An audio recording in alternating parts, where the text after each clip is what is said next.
하나님을 얼굴로 보리라. 4-3 모두가 인지할 수 있다.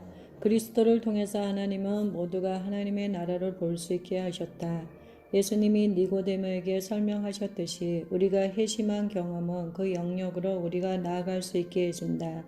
진실로 진실로 내가 너희에게 말하노니 사람이 거듭나지 아니하면 하나님의 나라를 볼 수 없느니라. 그러나 이 능력을 개발하고 마음을 새롭게 하여 우리의 마음을 진리에 대한 사모함으로 채움으로써 하나님을 인지하도록 우리의 감각을 훈련하는 것은 우리의 책임이다. 그렇지 않으면 우리를 에워싸고 있는 보편적인 문화적 태도 속에 묻혀버려 우리가 계속 진리를 따를 수 있게 해주는 내적 인식 체계를 갖지 못하게 될 것이다. 서구 세계에서 우리는 거의 전적으로 물질주의적인 세계관을 가지고 있는 문화에 살고 있기 때문에 이것은 하나의 도전이다. 이 세계관은 영적 현실을 배제하고 물리적이고 물질적인 영역을 현실에 대한 정의로 만들어버린다. 물질주의자가 영적인 것과 만나면 그것을 담을 만한 상자가 없다. 그 물질주의자는 그것을 완전히 무시하거나 아니면 하나님의 음성이 단순한 천둥이었다고 말한 사람들처럼 자연적인 수단으로 그것을 설명해야만 한다.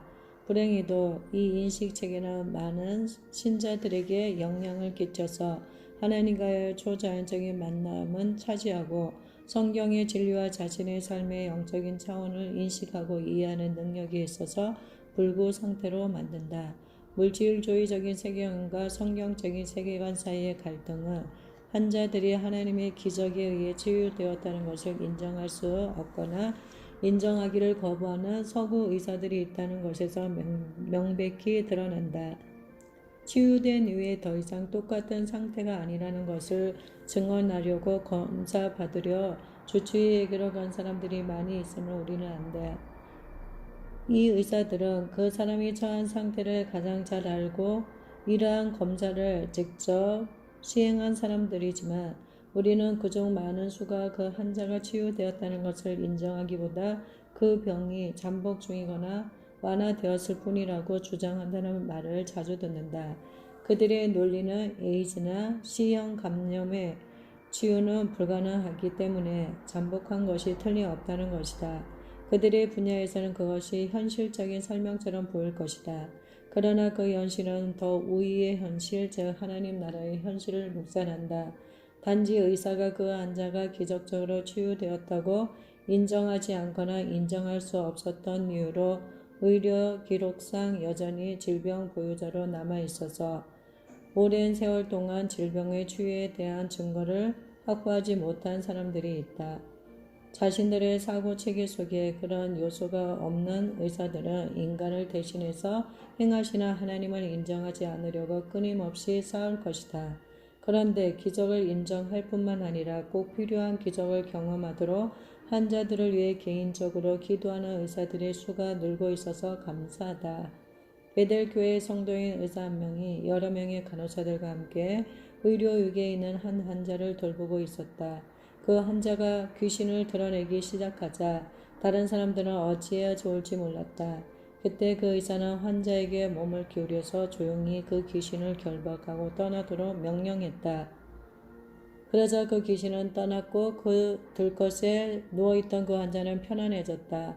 그 방에 있던 모든 사람들은 귀신이 나타난가 예수의 이름으로 그러한 문제가 그렇게 쉽게 해결된 것에 아연 실색했다.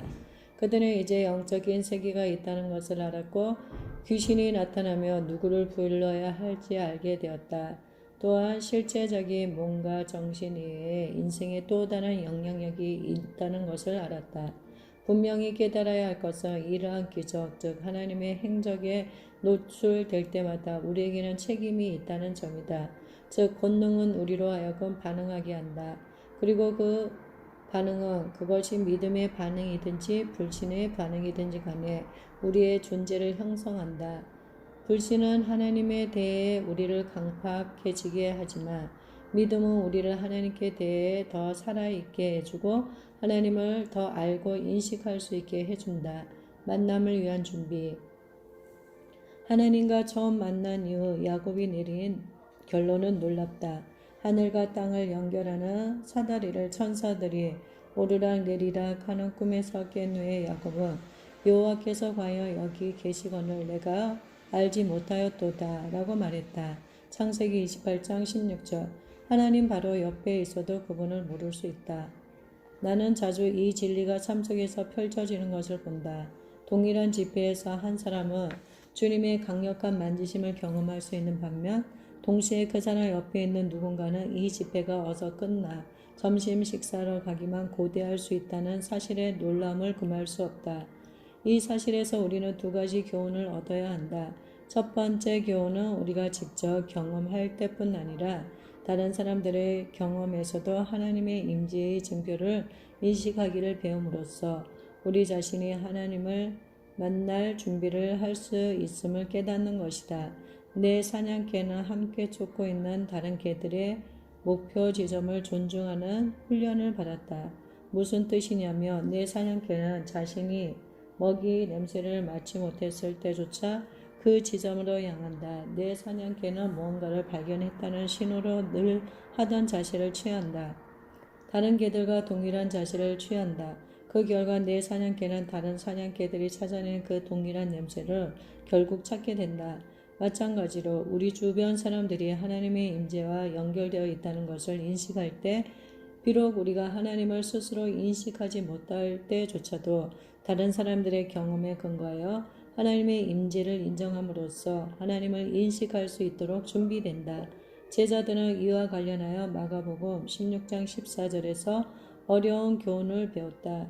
예수님은 제자들이 자기의 살아난 것을 본 자들의 말을 믿지 아니했기에 그들을 야단치셨다.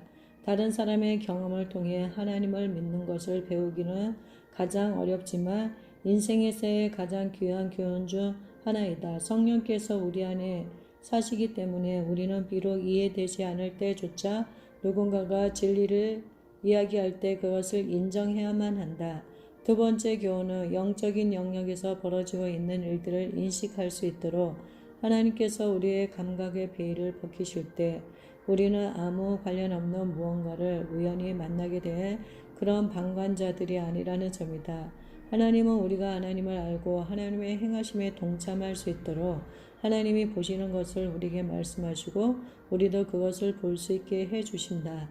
독특한 은사를 가진 특정한 사람들만이 하나님을 들을 수 있고 볼 수 있다고 생각하는 것은 잘못이다.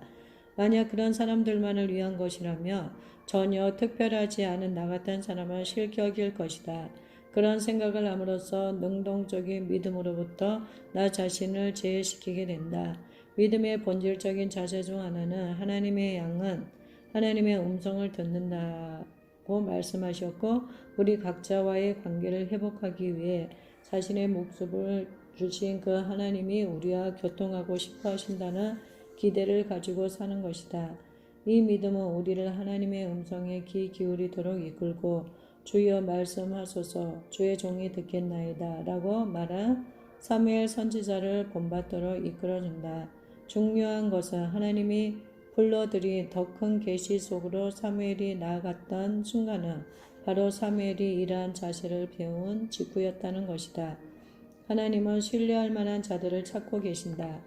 하나님은 하나님의 얼굴을 구하는 그 궁극적인 추구와 성령을 부어주신다는 약속을 하나로 엮으셨다.